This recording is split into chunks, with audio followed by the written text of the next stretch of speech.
ஓம் சாந்தி. 3 மணி நேர ஏக்ரஸ் போட்டியில் நிறைய பேர் ஆர்வமாக ரொம்ப இன்ட்ரெஸ்டிங்காக கலந்துக்கிட்டுருக்குறாங்க. ரொம்ப மகிழ்ச்சியாக இருக்கிறது. இப்படி ஒரு நல்ல ஒரு போட்டியை ஏற்பாடு செஞ்சு கொடுத்துருக்குறாங்க பிரபு ரத்னா கான்டெஸ்ட்லேருந்து. இது முதல்ல என்னவோ இது போட்டியில் நமக்கு எதுக்கு, அதுவும் யோகா தியானத்துக்கு போய் இந்த மாதிரி போட்டி இல்லாமல் இருக்கும், நம்மளாம் கலந்துக்கலாமான்னு யோசித்தவங்களாம் நிறைய பேர் சும்மா ஏனா தானோன்னு பதிஞ்சாங்க. அந்த டைம் வந்தபோது அவங்களே கொஞ்சம் சீரியஸ் ஆகி சில பேர் கலந்துக்கவே முடியாதுன்னு வேற சொல்லிக்கிட்டு இருக்கிறாங்க. ஆனால் சில பேர் என்ன நம்ம ராஜயோகம் தானே, நம்ம பாபா தானே அப்படின்னு நினச்சி போட்டியில் கலந்துக்கிட்டாங்க. அவங்கெல்லாம் மிகப்பெரிய அனுபவத்தை செஞ்சதாக பதிவு செஞ்சிட்ருக்குறாங்க. இது வரைக்கும் இந்த மாதிரி நாங்கள் பயிற்சியே பண்ணலைன்னு வருத்தப்படுறாங்க. அப்படிங்கிறதெல்லாம் அனுபவமாக இருக்குது. நீங்கள் பலர்கிட்ட கேட்டிருப்பீங்க, பலர் உங்கள்கிட்ட சொல்லியிருப்பாங்க. ரொம்ப சந்தோஷம். தமிழ்நாட்டில் சுமார் எனக்கு தெரிஞ்சு ஒரு 300 பேர் கலந்துருப்பாங்கன்னு எதிர்பார்க்குறேன். அவர்களுக்கான பதிவினைகள், கைடன்ஸ் எல்லாமே கொடுக்கப்பட்டு கொண்டு வருகிறது. இப்போ பாதி அளவுக்கு முடிஞ்சிருக்கு. இன்னும் நிறைய பேர் காத்துக்கிட்டுருக்குறாங்க. அது மட்டும் இல்லை, இந்த அனுபவங்களை கேட்டு புதுசாக வேறு நிறைய பேர் எங்கள் பேரையும் சேர்த்துக்குங்கன்னு சொல்லிகிட்டு இருக்கிறாங்க. அந்த பிரபு ரத்னா கான்டெஸ்ட்டில் இதுக்கு மட்டுமே 2000க்கு மேலே ஓவர்ஃப்ளோ ஆயிடுச்சு. ஏனென்றால் இந்த தியானத்தில் உட்கார்ந்து இருக்கிறவங்கள 3 மணி நேரமும் அனலைஸ் பண்ணுறவங்களும் 3 மணி நேரமும் உட்காரணும். அது எவ்வளோ முடியுமோ அவ்வளோதான் முடியும்.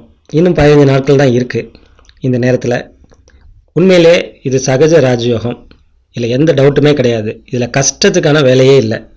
ஆனால் எல்லா விதமான 3 மணி நேரத்துலேயும் 1 மணி நேரம் இல்லைன்னா அரை மணி நேரம் உங்களுக்கு கஷ்டமே இருக்காது. 1 மணி நேரத்தை தொடும் பொழுது, யோகத்தில் தான் தொடும் பொழுது, உங்களுடைய உடம்பினுடைய நிலை, அதை தாண்டக்கூடிய அந்த பார்டர், அப்போது இந்த உடம்பு உங்களை கீழே இழுக்கும். நான் இருக்கிறேன்னு சொல்லும். அதுதான் அந்த பார்டர். அதை நீங்கள் தாண்டிட்டீங்கன்னா நீங்கள் 3 மணி நேரத்தை கம்ப்ளீட் பண்ணிட்டீங்கன்னே அர்த்தம். நீங்கள் போட்டியில் வெற்றி பெறுறீங்களோ இல்லையோ, இந்த மாதிரியான சிஸ்டத்துக்கான இந்த 3 மணி நேர யோகாவில் நீங்கள் 3 மணி நேரத்தை கம்ப்ளீட் பண்ணிட்டீங்கன்னே அர்த்தம். அதுக்கான பயிற்சியை நீங்கள் செஞ்சு தான் ஆகணும். அந்த பயிற்சி, அந்த தாண்டக்கூடிய அந்த பயிற்சி கூட செய்யாமல் உங்களால் 3 மணி நேரம் கம்ப்ளீட் பண்ணவே முடியாது. நீங்கள் எவ்வளோ பெரிய ஆளாக இருந்தாலும் சரி தான், இல்லைன்னா பல வருஷமாக ராஜயோகத்தை செய்கிறவங்களா இருந்தாலும் சரி தான், இந்த போட்டியின் விதிப்படி 3 மணி நேரம் நீங்கள் கம்ப்ளீட் பண்ணணும். விதிகள் நிறைய இருக்குது. ஆனால் 3 மணி நேரம் கம்ப்ளீட் பண்ணுறதே பெரிய விஷயம். அப்படிங்கிறதுக்கு இந்த பார்டரை நீங்கள் கடந்தாகணும். இது முதல் பாயிண்ட். அதுக்கு நீங்கள் பயிற்சி செஞ்சு தான் ஆகணும். மற்றபடி அதை தாண்டிட்டீங்கன்னா உங்களுக்கு ரொம்ப சாதாரணம். பல வருடங்களாக ஞானத்தில் இருக்கிறவங்களுக்கெல்லாம் ரொம்ப ரொம்ப ஈஸி. பார்டர் ஆனால் ரொம்ப முக்கியம். இந்த ஃபிசிக்கல், இந்த வேர்ல்டு, இதனுடைய அட்ராக்ஷன் எல்லாமே இந்த பாடியிலேருந்து நீங்கள் விடுபடுற அளவுக்கு தான். அப்புறம் ஒன்றுமே இல்லை. அந்த உலகத்தில் ஒன்றும் சிரமமே இல்லை. பாபா சொல்கிறாரு, குழந்தைங்களே ஏன்ட்ட வந்துருங்க, எந்த மாயையும் உங்களை ஏறெடுத்து கூட பார்க்க முடியாதுன்னு முறையில் கேட்டிருப்பீங்க. அதெல்லாம் இங்கே நீங்கள் அனுபவம் பண்ணலாம். அதனால் இது உண்மையிலேயே சகஜ ராஜ்யோகம் தான். இது ஒரு கஷ்டப்படுத்தக்கூடிய விஷயம் இல்லை. இதன் மூலமாக பல பேருடைய அனுபவம் இதுதான். இப்போ எங்களை 3 மணி நேரம் என்ன பிரதர், நாங்கள் 4 மணி நேரம் கூட இருப்போம் அப்படின்னு சொல்கிற அளவில் தான் இதுதான் இந்த போட்டிக்கான ரிசல்ட்டு. இதில் என்ன லாபம் அப்படின்னு பார்த்தா, முதல்ல சுயத்தினுடைய சார்ட் ஸ்திதி, சுயத்திற்கான புருஷார்த்தம் தீவிரமாகுது. அது மட்டும் இல்லை, நம்ம சென்டரில் இந்த பயிற்சிகள் நடக்கும் பொழுது சென்டர் வைப்ரேஷன் கூடுது. இதெல்லாம் கண்கூடாக பார்க்குற மாதிரி இருக்குது. நிறைய பேர் கோர்ஸ்க்கு வராங்க. இதெல்லாம் கூட ரிசல்ட்டு. அதனால் இதை நம்ம சாதாரணமாக எடுத்துட முடியாது. இது ஓவராலாக எல்லாருக்குமே லாபம்தான். இல்லை எந்த சந்தேகமே இல்லை. நம்ம போட்டியில் வெல்ல போகிறோமா, முதல் பரிசு வாங்க போகிறோமா அப்படிங்கிறது கடைசி தான். அது மட்டும் இல்லை, புதியவர்கள் 6 மாத குழந்தை, 1 வருஷ குழந்தை, இந்த யோகத்தினுடைய டீப்பில் அவங்க போகவே இல்லை. அவங்க கூட ஏற்கனவே பழையவர்கள் செய்து கொண்டிருக்கக்கூடிய அந்த போட்டி முயற்சியில் பின்னாடி உட்காந்து பயிற்சி செஞ்சவங்க எனக்கு தெரிஞ்ச ஒரு 10 பேர் அடுத்த நாளே உட்கார்றன்னு உட்காந்து வெற்றி அடைஞ்சிட்டாங்க. அப்போ இதில் என்ன சிரமம் இருக்க போகுது? ரொம்ப முக்கியம். சில பேருக்கு வீட்டிலேயே பயிற்சி இருக்கும். ஒரு மாதாஜி சொன்னாங்க அவங்களுடைய அனுபவத்தில், இது என்ன, நான் ஏற்கனவே 4-5 வருஷமாக சாயந்தர நேரத்தில் 2.5 மணி நேரம் 2 மணி நேரம்லாம் உட்காந்து பழகிருக்கனே, இது எனக்கு ஒன்றும் பெரிய விஷயமா தெரில அப்படின்னு 3 மணி நேரத்தை அசால்ட்டாக கம்ப்ளீட் பண்ணிட்டு போயிட்டாங்க. பயிற்சி இருந்தால் செய்ய முடியும். ஆனால் என்ன புதுசாக ஆடாமல் அசையாமல் உட்காரணும்னு சொன்னது புது விதி. மற்றபடி என் மனசு ஏற்கனவே இந்த பயிற்சி செஞ்சுருக்கு அப்படின்னு சர்வசாதாரணமாக அனுபவம் சொல்கிறாங்க. ஒரு மாதாஜி சொன்னாங்க, நான் பல யோகங்கள் செஞ்சுருக்கேன், அந்த யோகங்கள் எல்லாம் எங்களுக்கு இந்த ரிசல்ட் கிடச்சிருக்கு அப்படின்னு சாதாரணமாக வந்து முடித்து வெற்றி அடைஞ்சிட்டாங்க. ஏதோ ஒன்று செஞ்சு தானே ஆகணும். இப்போ அவங்க ராஜயோகத்தின் மூலமாக 3 மணி நேரம் இருந்து காட்டிட்டாங்க, அவ்வளோதான். அப்போது சகஜ ராஜ்யங்கிறது ஆங்காங்கே பார்த்துக்கிட்டு பாபா நினைவில் இருக்கிறது உண்மைதான். ஆனால் விதிப்படி ஸ்திரமாக ஏக்ரஸ் யோகம்னா நீங்கள் அசைவின்றி உட்கார்வது தான் ஏக்ரஸ் யோகம். உடல் மட்டுமல்ல, உடலினுடைய ஆதாரத்தில் உடல் அசைவின்றி இருக்கும் பொழுது மனதும் அசைவின்றி இருக்கும் அப்படிங்கிறதுக்கான போட்டி இது. அதை நம்ம அந்த ரூல்ஸை நம்ம ஃபாலோ பண்ணி தான் ஆகணும். நான் முதல்ல சொன்னேன், ரொம்ப ரொம்ப முக்கியம் இந்த ரூல்ஸுக்கெல்லாம் மேலே ஸ்திதி. நீங்கள் என்ன தான் அந்த உடலுக்கு மேலே, இந்த பயிற்சிக்கு மேலே, இந்த உடல் அசைவுக்கு மேலே போனாலும் அப்புறம் ஸ்திதி ரொம்ப முக்கியம். நீங்கள் பாபாவோட பேசக்கூடிய, பாபாவிடம் சர்வ சம்பந்தத்தை வைக்கக்கூடிய முறை, இல்லைன்னா பாபாவிடம் சொரூபத்தில் மூழ்குவது, அன்பில் மூழ்குவது, அந்த விதை சொரூபத்தில் ஆழ்ந்திருப்பது, அவருடைய அன்பில் கரைந்திருப்பது, அப்புறம் தன்னையே மாய்த்திருப்பது, பாபாவிடம் அன்பில் தொலைந்திருப்பது, இப்படிங்கிற ஸ்திதி அதுக்கு மேலே ரொம்ப ரொம்ப அவசியம். இதுவும் நம்ம பயிற்சி செஞ்சுட்டு போனால் நல்லது. இல்லை என்றால் நிறைய பேருக்கு அந்த நிலையை கடந்தவொடனே பாபாவே அந்த அனுபவத்தை கொடுத்துருக்கிறாரு. அதுவும் அனுபவங்களில் இருந்துகிட்ருக்கு. எதுக்கு சொல்கிறேன் அப்படின்னா, நீங்கள் ப்ரிப்பேர் ஆகணும், நல்லா ப்ரிப்பேர் ஆகி நீங்கள் அமரணுங்கிறதுக்காக நான் இதை சொல்கிறேன். ஏனென்றால் நெட்டு, பாபா வீட்டில் டைம், அதை பார்த்துக்கிறதுக்கு ஒரு சேவாதாரி, இதை ஆர்கனைஸ் பண்ணுறதுக்கு ஒரு சிஸ்டர், இப்படி நிறைய. அங்கே மட்டும் என்ன சும்மாவா 6 பேர் அந்த கேமராவை ½ அன் ஹவர் ஒன்ஸ் உங்களுக்கு வாட்ச் பண்ணி மார்க்கை குறிச்சிக்கிட்டே இருக்கிறாங்க. இவ்வளோ பேருடைய எஃபோர்ட் உங்களுக்காக அப்படிங்கிற பட்சத்தில் அதை நம்ம சரியாக பயன்படுத்தணும் அப்படிங்கிறதுக்காக தான் இதை நான் சொல்கிறேன். இந்த பார்டர் லைன் ப்ளீஸ் ரொம்ப அவசியம். அது 1 மணி நேரத்தில் சில பேருக்கு கிராஸ் ஆகுது, ஒரு சிலருக்கு 3/4 மணி நேரமாக இருக்குது, ஒரு சிலருக்கு 1.5 மணி நேரமாக இருக்குது. அவங்களுடைய பாடியினுடைய ஸ்ட்ரென்த்தை பொறுத்து. முதல்லலாம் நான் அப்படி தான் நினச்சிட்டு இருந்தேன். சூட்சமோதனத்தில் எவ்வளோ நாள் இருக்கலாம், போக வைக்கும்போது 1/4 மணி நேரத்தில் 3 பாட்டுக்கு இருந்துடும்ல, ஆனால் மூலவதனத்துக்கு போனோடனே திரும்ப வந்துடுறோமே அப்படிங்கிற நினைவுகளோடு இருந்தது உண்டு. பல பேருக்கு சொல்லியது உண்டு. ஆனால் இந்த பயிற்சிக்கு அப்புறம் ரொம்ப ஈஸி, நிராகார ஸ்டேஜில் இருக்கிறது தான். அங்கே ரீச் ஆகிறதுக்கு நீங்கள் எவ்வளோ டைம் எடுக்கணுமோ எடுத்துக்கோங்க. அதுக்காக நீங்கள் வதனம் போங்க, பாப்தாதாட்ட போங்க, இல்லைன்னா பாடியிலேருந்து விடுபட்ட நிலைக்கு போங்க. அங்கே ரீச் ஆகிட்டிங்கன்னா எந்த பிரச்சனையும் கிடையாது. அங்கேருந்து இங்கே ட்ராவல் பண்ண நீங்கள் படிச்சுக்கணும். அங்கேருந்து இங்கே சக்தி கொடுக்க உங்களுக்கு அங்கேருந்து முடியும். இதுதான் ரியல் ராஜயோகா அப்படிங்கிறது உங்களுக்கு அப்போ தான் புரியும். அதை இப்போ தான் நான் அனுபவம் பண்ணேன். நிறைய பேர் நிறைய விதமான டெக்னிக்கு சொல்லி கொடுத்துருக்காங்க இந்த அனுபவத்தில்.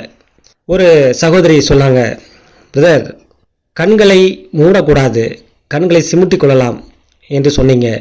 எனக்கு சில நேரங்களில் மூடணும்னு தோணும் பொழுது, இல்லைன்னா அப்படிப்பட்ட மனோநிலை இருக்கும் பொழுது, அந்த ஸ்திதியை மாற்றும் பொழுது அப்படி கண்ணை மூணா தானே பிரதர் வரும், அப்போலாம் கொஞ்சம் அப்படியே டல்லாகும். அப்போ நான் என்ன பயிற்சி பண்ணிக்கிட்டேன் அப்படின்னா, அவங்க சொன்னாங்க, அதாவது அதை இப்படியும் சொல்லலாம், ஒரு அயர்வு, ஒரு சின்ன ஒரு போதையினுடைய மயக்கம், உடல் சோர்வினுடைய மயக்கம் அப்படின்னு வரலாம். அப்போ அவங்க சொன்னாங்க, நாக்கை கொண்டு வாயினுடைய மேல் மோடு வாய்க்குள்ளே நான் மெதுவாக வருடிக்கொண்டேன். அப்போ எனக்கு அதில் அந்த நிலை என்பது மாறிச்சு அப்படின்னு சொன்னாங்க. இல்லை என்றால் மெதுவாக மூச்சை அவங்களுக்கு தெரியாமல், கேமராவுக்கு தெரியாமல் மேலே கீழே கொஞ்சம் அதிகமாக ஏற்றி இறக்கி கொண்டேன். அந்த நெடி என்னை விட்டு போனது. கேமராவுக்கு தெரியாமல் கைகள் இணைந்து இருக்கும் பொழுது உள்ளே இருக்கக்கூடிய அந்த விரல் மூலமாக சிறிது நான் என் உள்ளங்கையை வருடி கொண்டேன். இதன் மூலமாக அந்த நிலையையும் நான் தாண்டினேன். இப்படிலாம் டெக்னிக் பயன்படுத்துகிறாங்க பாருங்கள். பயன்படுத்தி அவங்களும் வெற்றி அடைஞ்சிருக்காங்க. அதாவது ரூல்ஸ் படி ஸ்திதியில் போயிட்டா பிரச்சனை இல்லை. இதுவும் விதி தான். இதையும் ஃபாலோ பண்ணலாம். ஃபைனலி லாஸ்ட்டில் இந்த ஸ்டேஜை கடக்கிறதுக்காக இதை பயன்படுத்திக்கலாம். பயன்படுத்திட்டு சிதிக்கு போயிட்டேன்னா ரொம்ப ரொம்ப ஈஸி. புகைச்சல் வந்துச்சுன்னா என்ன பண்ணுறது, காஃப் வந்துச்சுன்னா என்ன பண்ணுறது அப்படின்னு கேட்ட பொழுது அந்த டீமே சொல்கிறாங்க, அதுக்கு நாங்கள் மார்க்கு குறைப்பதில்லை. சில பேர் சொல்கிறாங்க, எச்சை விழுங்க வேண்டிய அவசியம் அதிகமாக வந்துச்சுன்னா என்ன பண்ணுறது. ஆமாம், நீங்கள் எச்சை விழுங்குவதற்காக முயற்சி பண்ணும்போது அவங்க அதாவது கொட்டாவியை விழுங்குவதாகவும் கூட எடுத்துக்கலாம். அந்த மாதிரியான காரியத்தை நீங்கள் புகைச்சலாக மாற்றிக்கொண்டு அதை அட்ஜஸ்ட் பண்ணிக்கோங்க. கைகள் கால்கள் உடலினுடைய ஷேக் அதிகம் இல்லாமல் அந்த புகைச்சலை நீங்கள் செஞ்சுக்கிட்டு உங்களுடைய அந்த த்ரோட் ப்ராப்ளத்தை சரி பண்ணிக்கலாம். இப்படிலாம் கூட சில பேர் அனுபவம் சொல்கிறாங்க. இன்னும் சில பேர் அதிசயம், அதாவது சேரில் உட்காந்தா தான் முடியும்னு அவங்க இன்ஸ்ட்ரக்ஷன் கொடுத்துட்ருக்குறாங்க. ஒவ்வொரு முறையும் சுகாசனத்தில் கீழே அமர்ந்திருப்பது ரொம்ப கம்மி, அதில் சக்ஸஸ் கிடைக்கல நிறைய பேருக்குன்னு அவங்களே சொல்கிறாங்க ஒவ்வொரு முறையும். ஆனால் சில பேர், முக்கியமாக மாத்தாஸ், கீழே அமர்ந்து வெற்றி அடைஞ்சிருக்காங்க. அவங்களிடம் கேட்கும் பொழுது அவங்க இதைத்தான் சொல்கிறாங்க, என்ன அப்படின்னா, நீங்கள் சேரில் உட்காந்து காலை நீட்டி இருக்கும் பொழுது இரத்த ஓட்டம் முழு உடலும் ஓடும், அப்போ உங்களுக்கு அந்த பெயின் தெரியும். ஆனால் சுகாசனத்தில் நீங்கள் உட்காந்து பழகிட்டீங்கன்னா இருந்தீங்கன்னா இடுப்புக்கு கீழே எந்த அசைவும் இல்லாத நிலைக்கு போயிடும். அப்போ பாதியை நீங்கள் வெற்றி அடைஞ்சிட்டீங்க. முதல்ல கொஞ்சம் கஷ்டமாக இருக்கும், முதல்ல அந்த பெண்டில் பெயின் இருக்கும், மதன்னு இருக்கிறது போல தோணும். அதுக்கப்புறம் அதை கடந்துட்டிங்கன்னா ரொம்ப ஈஸியாகிடும்னு அனுபவம் சொல்கிறாங்க. உட்கார்ந்து காட்டியிருக்கிறாங்க, பாஸ் ஆகிருக்கிறாங்க. ஆனால் முடியல அப்படின்னா அதில் ரிஸ்க் எடுக்காதீங்க, டீமே சொல்லுது. அதனால் யாருக்கு முடியுமோ அவங்க உட்காரலாம். அதாவது இந்த மனநிலைக்கு மட்டும் போக வேண்டாம், என்ன முடியாதுங்கிற மனநிலைக்கு போகாதீங்க. முடியும் நினைங்க. பாபாவே ஹெல்ப் பண்ணுற போல அனுபவங்கள் எல்லாருமே சொல்லிக்கிட்டு இருக்கிறாங்க. முதல்ல உட்கார்ந்து இருக்கும்போது ரூல்ஸை புத்தியிலிருந்து எடுத்து பழகுங்க. அதுக்கு நீங்கள் ஒரு முறையாவது அந்த 3 மணி நேரம் ஏதாவது பயிற்சி செஞ்சுருக்கணும். வீட்டில் வச்சு உங்களால் அந்த பயிற்சி செய்ய முடியாது. சென்டருக்கு வந்துடுங்க, பெர்மிஷன் கேட்டு சென்டருக்கு உட்காந்து பாருங்கள். இல்லைன்னா சென்டரில் இந்த மாதிரி நிகழ்வுகள் நடந்துச்சுன்னா, போட்டிகள் நடக்கும்போது பின்னாடி உட்காந்து நீங்கள் அந்த பயிற்சி செஞ்சு பார்க்கலாம். நம்மளும் போட்டியில் கலந்துக்கிட்டது போல பார்க்கலாம். கஷ்டம் கிடையாது. போட்டிக்கு முன்னாடி நீங்கள் ப்ரிப்ரேஷன் ரொம்ப முக்கியம். ஒரு மாதாஜி சொன்னாங்க, சொரூபத்தினுடைய லிஸ்ட் எடுத்து வச்சுக்கிட்டேன் பிரதர், நான் டைம் டேபிள் மைண்டில் போட்டு வச்சுக்கிட்டேன் பிரதர். என்னதான் அந்த போட்டி சமயத்தில் 3 மணி நேரத்துக்கான 3 கிளிப்பு உங்களுக்கு எல்லா போட்டியிலுமே தமிழகத்தில் போடப்படும். அதில் ஆத்மா பரிஸ்தா 1 மணி நேரம், அதுக்கான கமெண்ட்ரி, அதுக்கான பாப்தாதா ட்ரில் வித் தமிழ் டிரான்ஸ்லேஷனோட, அதே போல் 2வது 1 மணி நேரத்தில் உங்களுக்கு பாபாவுடன் வதனத்தில் உரையாடல், சர்வ சம்பந்தம், அதுக்கான பாடல்கள், அதுக்கான கமெண்ட்ரி, அதுக்கான பாப்தாதானோட ட்ரில் போடப்படும். 3வது மணி நேரத்தில் பரந்தாமத்தில் பாபாவோட லைட்ஸ் இருக்கக்கூடிய பாடல்கள், இறுதியில் அனைவருக்கும் உலகத்திற்கும் அந்த டீமுக்கும் சக்தி கொடுக்கக்கூடிய அந்த கமெண்ட்ரி, அந்த பாடல்கள்லாம் போட்டாலும் அந்த மாதாஜி என்ன சொன்னாங்கன்னா, நான் ஸ்திதியை கரெக்டாக எழுதி வச்சுக்கிட்டேன், எந்தெந்த நேரத்தில் என்னென்ன மாதிரி இருக்கணும்னு நான் புரிஞ்சு வச்சுக்கிட்டேன், அப்படி லிஸ்ட்டு ப்ரிப்பேர் பண்ணிக்கிட்டேன் அப்படின்னு சொன்னாங்க. சில பேர் என்ன செய்கிறாங்க, 1 மணி நேரத்துக்கு முன்னாடியே ரிலாக்ஸாக கால் கைகளை நல்லா வார்ம் அப் பண்ணிவிட்டு லைட்டாக தண்ணியை லைட்டாக எடுத்துக்கிட்டு, சில பேர்லாம் ஜூஸ் எடுத்துகிட்டு வந்துடுறாங்க. சில பேர்லாம் அதாவது நான் எதை பார்க்க வேண்டும், எனக்கு எந்த பாபாவுடைய சிம்பிள் பிடிக்குமோ அந்த படத்தையே கொண்டு வந்து ஒட்டிருங்க பிரதன்றாங்க. இப்படி ப்ரிப்ரேஷன்ஸ் நிறைய பேர் பண்ணிட்டு வராங்க. அது ரொம்ப முக்கியமான ப்ரிப்ரேஷன் என்ன பண்ணணும் அப்படின்னா, நீங்கள் காலையிலேயே அமிர்த வேலை முடிஞ்சிட்டு முதல்ல நல்லா ரெஸ்ட் எடுக்கணும். விதிக்கு புறம்பாக அமிர்த வேலை நல்லா பாபாட்ட பேசிட்டு, பாபாட்ட அதாவது வெற்றி ரத்தனம்ங்கிற ஆசீர்வாதத்தை வாங்கிட்டு திரும்ப நல்லா ரிலாக்ஸ் பண்ணிவிட்டு வரணும். 1, காலையிலிருந்தே ஆத்ம ப்ராக்டிஸ் பண்ணணும். காலையிலிருந்தே அதிகமாக பேசக்கூடாது. முரளி கிளாஸ்லேயே இந்த பயிற்சியை நீங்கள் ஆரம்பிச்சிடணும். பாயிண்ட்ஸை புத்தியில் வைங்க, புத்திக்கு சக்தி கிடைக்கும். புத்தி சக்தி இல்லைன்னா நீங்கள் நிச்சயமாக அந்த ஏக்ரஸ் நிலையை அடைய முடியாது. புத்தி உங்களை பெர்மிட் பண்ணணும். புத்தி அதிகமாக சிந்தனையில் போனாலும் உங்களால் அனுபவம் செய்ய முடியாது. புத்தி ரிலாக்ஸாக ஆக மாட்டேன்னு சொன்னாலும் உங்களால் ஏக்ரஸ் நிலையை அனுபவம் செய்ய முடியாது. அதனால் புத்திக்கு பலம் கொடுத்துடணும், பாபாவோட ஞான பலத்தை கொடுத்துடணும். அதுக்கப்புறம் ரொம்ப முக்கியம், நம்ம போட்டியில் கலந்துக்கூடிய அந்த இடத்துல உட்காந்து பார்த்துடணும். ஒரு முறை உட்காந்து பார்க்கணும். என்னென்ன சூழ்நிலைகள் இருக்கும் அப்படிங்கிறத முதல்ல ஸ்டடி பண்ணிடணும். மிக முக்கியமான பயிற்சி என்னென்னா 5 சொரூபத்திற்கான சக்கரத்தை காலையிலிருந்து குறைஞ்சது 21 தடவை சுற்றிடணும். தன்னையும் 5 சொரூபத்தில் 5 விதமான சொரூபத்தில் தன்னுடைய உடல் மாறுவதை நீங்கள் ஃபீல் பண்ணணும். வெறும் பாயிண்ட் மட்டும் கூடாது. யாரெல்லாம் பார்க்குறீங்களோ காலையிலேருந்து அவர்களும் அவர்களுடைய 5 சொரூபத்தையும் புத்தியில் சுற்றணும். Minimum 21, maximum 108. சொல்கிறேன், பயப்படாதீங்க. இந்த பயிற்சியெல்லாம் செஞ்சால் ரொம்ப ரொம்ப ரொம்ப ரொம்ப ஈஸியாக இருக்குது. இந்த 3 மணி நேர யோகா போட்டி. ரொம்ப முக்கியமானது சாப்பாடு. சாப்பிடவே இல்லைனாலும் பிரச்சனை தான், அதிகமாக சாப்பிட்டாலும் பிரச்சனை தான். சாப்பாடு ரொம்ப முக்கியம். ஒருத்தர் கம்ப்ளீட்டாக சாப்பிடல, அவர் 1 மணி நேரம் தான் உட்காந்துருந்தார், அவருக்கு வேர்த்து விறுவிறுத்து மயக்க நிலைக்கு போயிட்டார். இதுவும் பிரச்சனை தான். லைட்டாக எடுக்கணும், எனர்ஜி கிடைக்கணும். சில மாதாஸ்லாம் அப்படி தான் சொல்கிறாங்க, நல்ல யோகத்தின் டீப்பில் இருக்கும்போது பயங்கரமாக கபகபன்னு பசிக்குது அப்படின்னு சொல்கிறாங்க. அப்புறம் பாபாட்டேருந்து சக்தி வாங்கி தான் அதை சரி பண்ண வேண்டியிருக்குன்னு சொல்கிறாங்க. இதெல்லாம் நம்ம புரிஞ்சிக்க வேண்டிய விஷயம். ஒவ்வொருத்தருடைய உடம்பு கண்டிஷன் அவங்கவுங்களுக்கு தெரியும். அதுக்கு தகுந்த மாதிரி நம்ம இன்டேக் எடுத்துக்கணும். இது ரொம்ப ரொம்ப அவசியமானதாக இருக்கிறது. இந்த விதிப்படி நீங்கள் இருந்தீங்கன்னா உங்களுக்கு தான் முதல் பரிசும் கூட.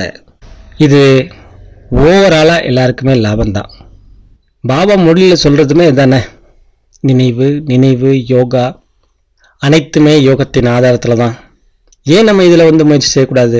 போட்டியில் கலந்துக்கிட்டால் தான் இதில் கலந்துக்கிடணும் அப்படின்லாம் அவசியம் இல்லை. நாமளும் கூட சேர்ந்து யோக சக்தியை கொடுக்கலாம். நம்ம சென்டர்லேருந்து ஒருத்தரை நல்ல தியானம் பண்ண வைக்கலாம், போட்டியில் வெற்றியடை வைக்கலாமே என்று நினச்சா நாமளும் இந்த போட்டியில் கலந்துக்கிட்டாதான் தான் அர்த்தம். ஓம் சாந்தி. நன்றி.